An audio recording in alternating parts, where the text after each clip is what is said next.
Por estos días me he encontrado preguntándome qué explica el que estemos viendo esta proliferación de líderes que solo puedo describir como productos mediáticos de alto impacto. Ahí tenemos al actual presidente reelegido de Estados Unidos, Donald Trump, quien antes de conocérsele aspiración política alguna, irrumpió en la conciencia colectiva como un playboy, primero como un playboy millonario del jet set de Nueva York, y luego como el mandamás en un reality show donde la frase más significativa era "estás despedido". Está también el más reciente némesis de Trump, el presidente de Ucrania, Volodymyr Zelensky, abogado de carrera, pero no de profesión. Zelensky nunca ejerció el derecho, sino que se dedicó en realidad a ser actor y a la producción de contenido de ficción con su productora, entre ellos un show llamado Sirviente del Pueblo, donde hizo el papel de un presidente ficticio, finalmente dando el salto de la ficción a la realidad en el 2019.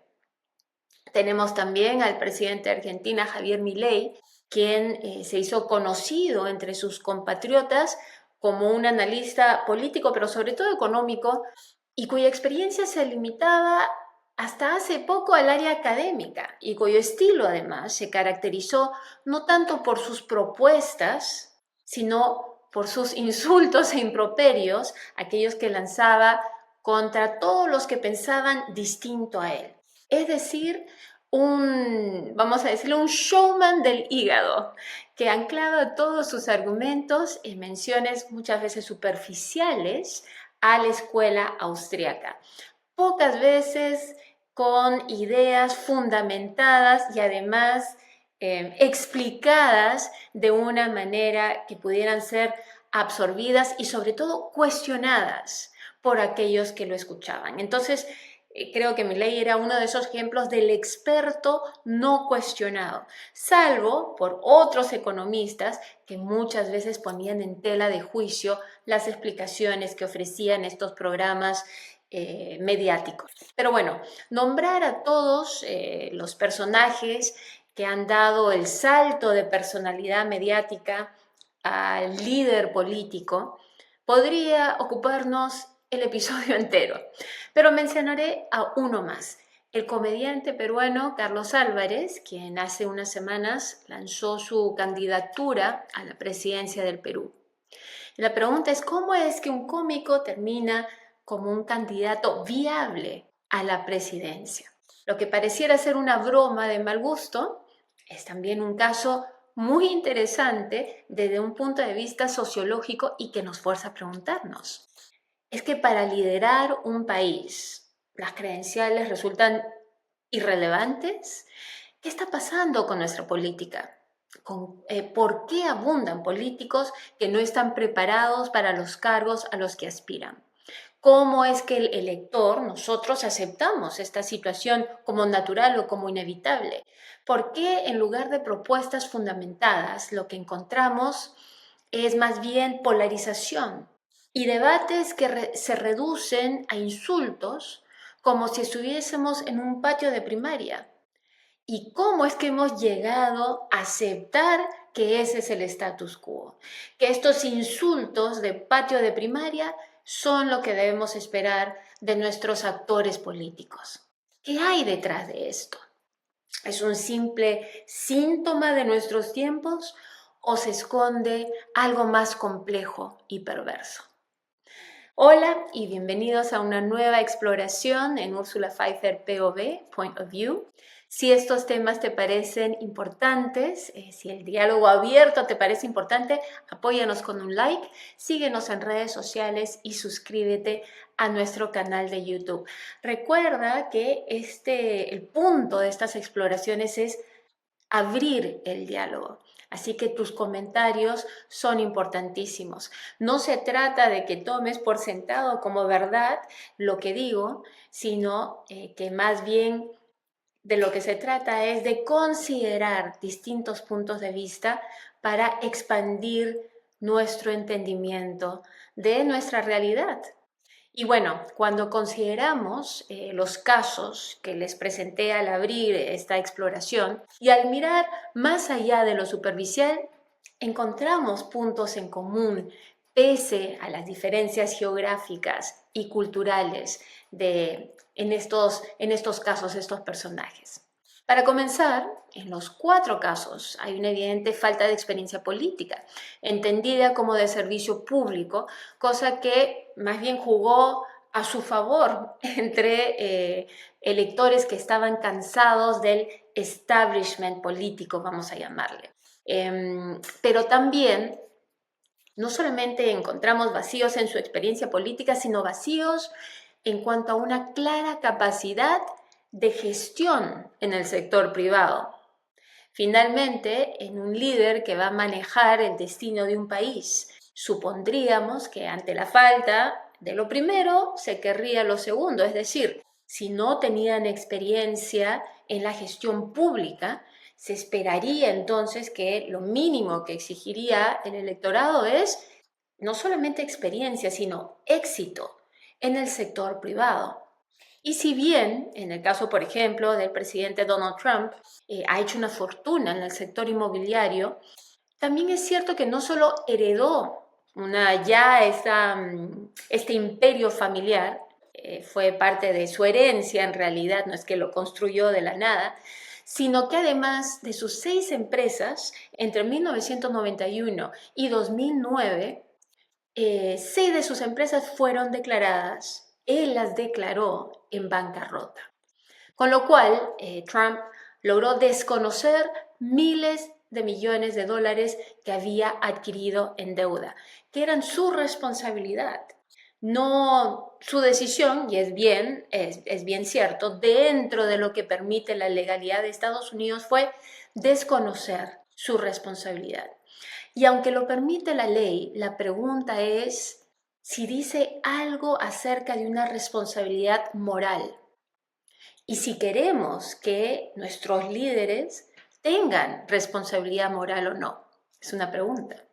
Bueno, en el caso de Milei, quien actualmente además enfrenta en este momento serias acusaciones en torno a la promoción de una criptomoneda que terminó siendo fraudulenta y se estima que terminó costándole alrededor de 100 millones de dólares a aquellos que habían invertido luego de una invitación, algunos dirán directa, otros dirán indirecta, de parte del presidente Milei a hacerlo. Bueno, en su caso ni siquiera ostenta las credenciales, cuestionables o no, pero existentes de su homólogo estadounidense. Y en cuanto al cómico peruano Carlos Álvarez, a quien están tratando de posicionar como un patriota ex miembro de las Fuerzas Armadas de su país, resulta que solo sirvió 3 meses el servicio militar y que además era obligatorio en su época. Y lo ha dicho él mismo, esto no es una revelación, él mismo ha admitido que su experiencia militar, aunque él ha tratado de decir que es una muestra de patriotismo, era en realidad un ejercicio obligado porque en esa época, en la época de su juventud, había servicio militar obligatorio en su país. Y más allá de eso y más allá del innegable éxito que ha tenido como cómico en el Perú, no tiene mayor experiencia en cuanto a gestión ni pública ni privada.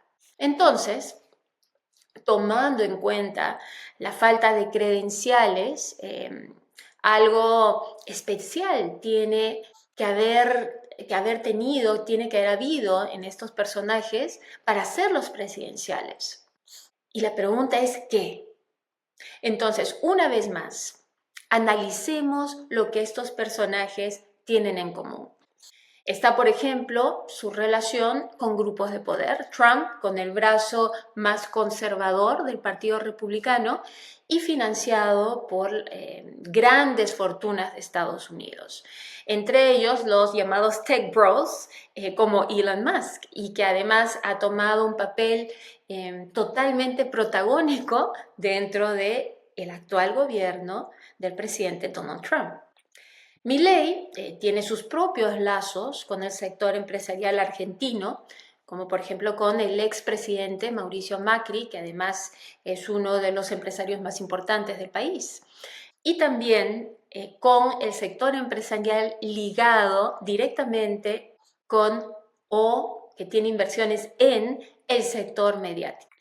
Y bueno, algo similar ocurre con Carlos Álvarez, cuya candidatura llega con la buena veña del sector empresarial de su país, de aquellos que apoyan o que están buscando en realidad a quién poner como rostro de la derecha neoliberal del Perú.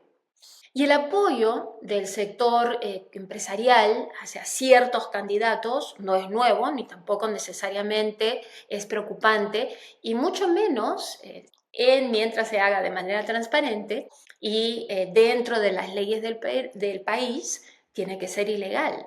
Lo que sí es nuevo y preocupante es el beneplácito con el que se acogen a personajes que carecen de la experiencia y de los credenciales que exigen los cargos a los que postulan. La pregunta entonces no es quién los impulsa, sino por qué como electores aceptamos ese tipo de actor político y cómo es que logran tener tanto arraigo entre nosotros. Y aquí he llegado a algunas conclusiones. No estoy explicando todo, pero hay algunos puntos importantes que quiero compartir con ustedes precisamente para iniciar el diálogo.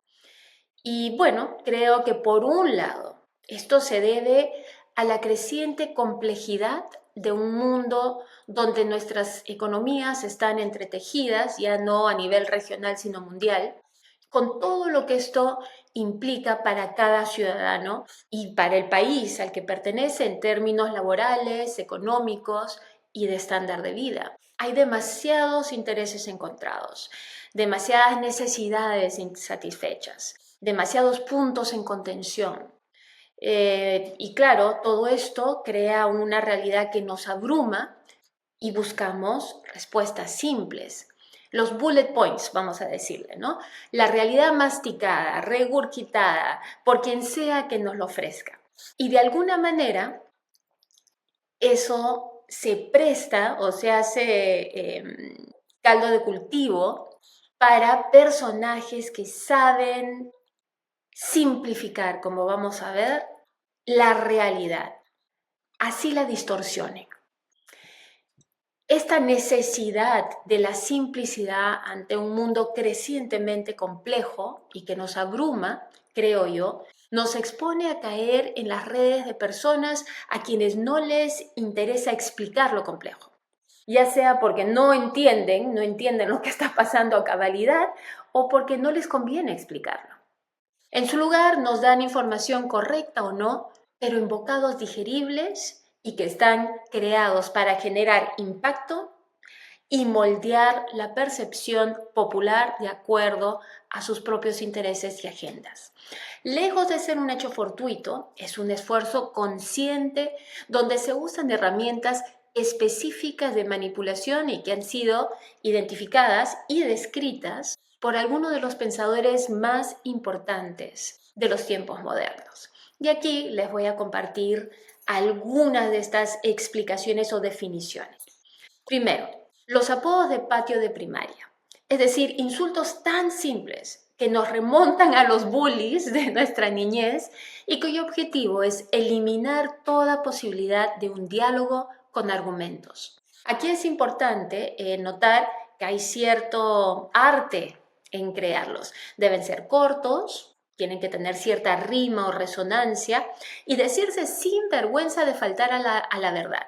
Idealmente deben reducirse a una palabra coloquial, nunca académica. Generalmente además es una o dos palabras o una combinación de dos palabras para formar una sola. Una oración es demasiado largo. Tienen que ser de uso común, fácilmente reconocibles y entendibles, ya sea por una persona que tiene un doctorado o para un niño preescolar. Aquí como ejemplo tenemos el aporte lingüístico de Trump, quien llamaba a Crooked Hillary, ¿no? Refiriéndose a su ex contrincante, la ex senadora y servidora pública Hillary Clinton, y que se traduce algo así como Hillary chueca, pero que se entiende, obviamente, no como una cuestión corporal de una falta de línea recta, sino como una cuestión moral de falta de precisamente una rectitud. Es decir, Hillary chueca es entendido como Hillary corrupta. Y de este modo, sin pruebas ni juicios, se le sentenció, ¿no? En Latinoamérica tenemos términos usados libremente muchas veces, como por ejemplo narcopresidente, como una acusación ya no tácita sino directa, donde importa poco además si es verdad o no, basta que se sugiera muchas veces. También tenemos términos como caviar, con el cual se desvirtúa a la persona como un extremista de izquierda que gusta además de la buena vida, es decir, un hipócrita social. Y podríamos aquí preguntar si el socialismo necesariamente significa tener que vivir en miseria y no disfrutar de la vida.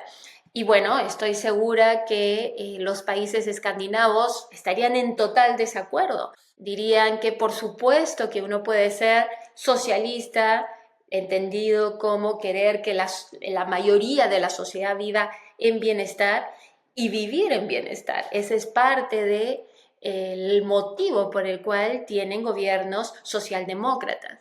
Pero bueno, eso lo vamos a dejar para otra exploración. En todo caso, digamos que encontramos también en Latinoamérica apodos con nombre propio, así como Hillary, como Crooked Hillary. Tenemos también, en el caso de Argentina, Máximo Cero, por Máximo Kirchner, político e hijo de los expresidentes Néstor y Cristina Kirchner, pegajoso apodo con el cual, con o sin razón, ya se establece que es un cero a la izquierda, ¿no? En todo caso, expertos en retórica política, como el lingüista británico Jonathan Charles Black, nos dicen que estos apodos no son simples insultos, sino que sirven para deslegitimizar al oponente y enmarcar cuestiones políticas complejas en términos crudos, con alta carga emocional. Para lograrlo tienen que ser rápidos de entender y fáciles de recordar. En su ensayo La política y el lenguaje inglés, el periodista, escritor y crítico social maravilloso británico George Orwell nos dice que este uso político del idioma, donde se reducen temas sociales importantes al insulto y a una reducción simplista, ayudan a evadir discusiones serias sobre los temas que urgen discutir.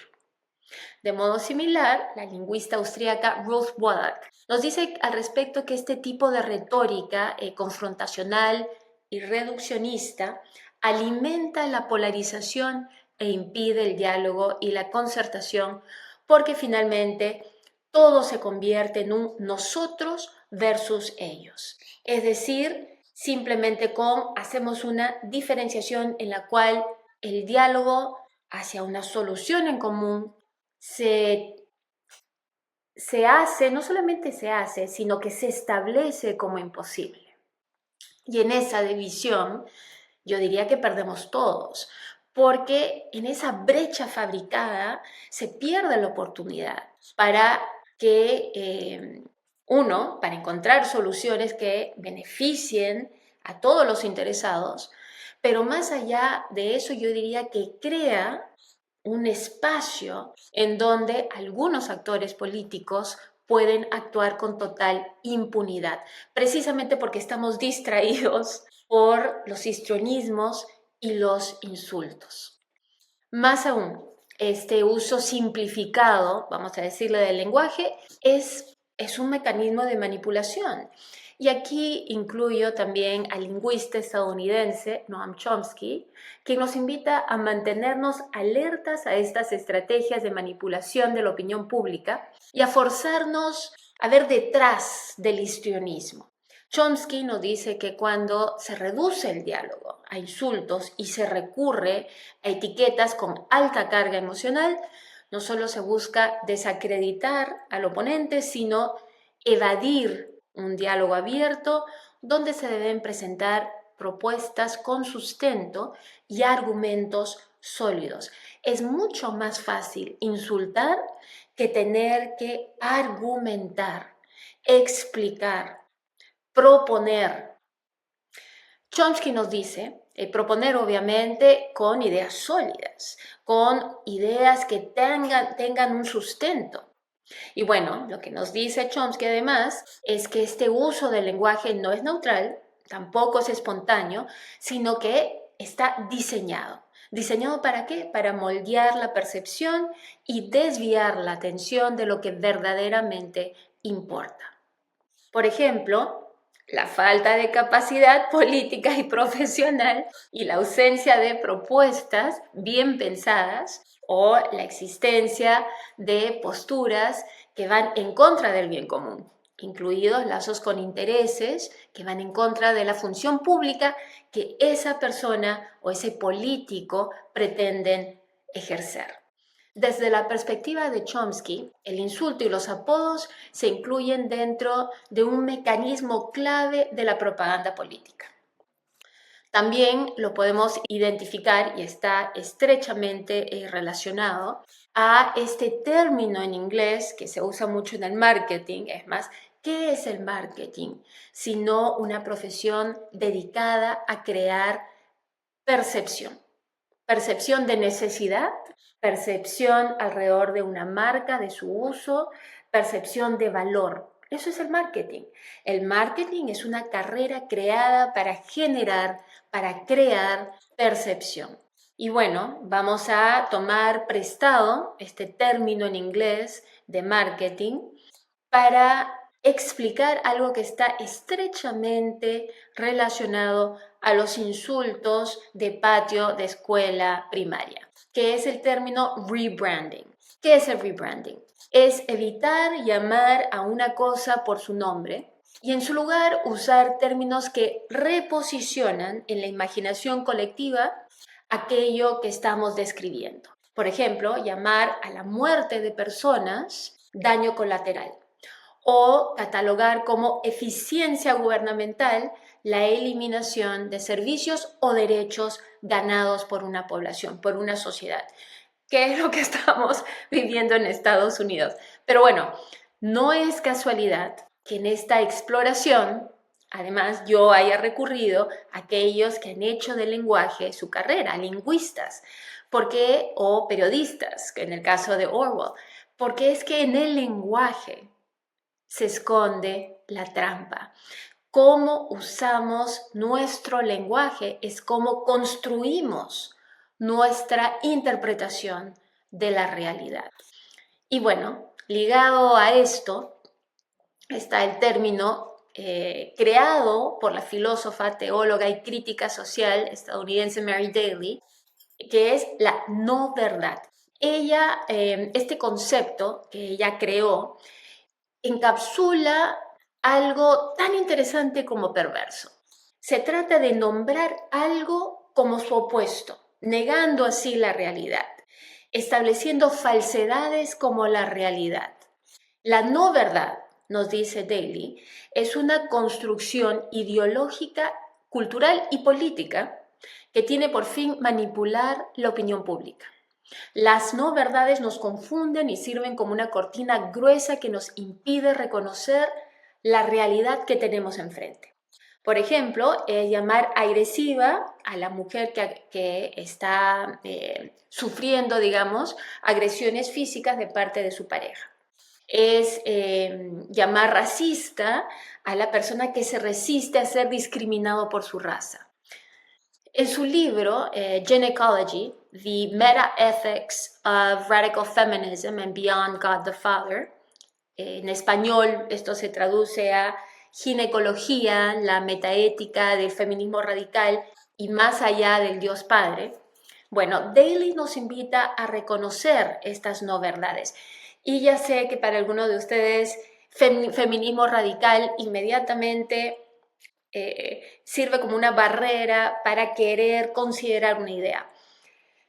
Efectivamente, Mary Daly tiene algunas ideas radicales, es cierto, es una mujer de sus tiempos, es una mujer de los años, de mediados del siglo XX, viene con la segunda ola de feminismo, tiene algunas ideas por eso bastante radicales, incluso, por ejemplo, tenía un gran rechazo hacia las mujeres trans, cosa que muchas feministas no le perdonan y prácticamente la han borrado del diálogo en torno a temas de mujer. Pero también tiene ideas válidas y creo que es importante rescatar las ideas válidas y entender a cada personaje dentro de su contexto, pero sin entrar a quién era, o sin adentrarnos más a quién era Mary Daly. Sí me gustaría que consideren este concepto de las no verdades. Y lo que ella nos dice es que son un mecanismo de opresión y manipulación. Al llamar las cosas por su verdadero nombre, lo que hacemos es que tenemos que confrontar la situación, ver si ameritan ser solucionadas. Llamar a las cosas por su nombre es el primer paso hacia el cambio. No lo digo yo, no lo dijo Daly, lo dijo Maya Angelou. Y es totalmente cierto, lo que no se identifica, lo que no se reconoce, no se puede cambiar.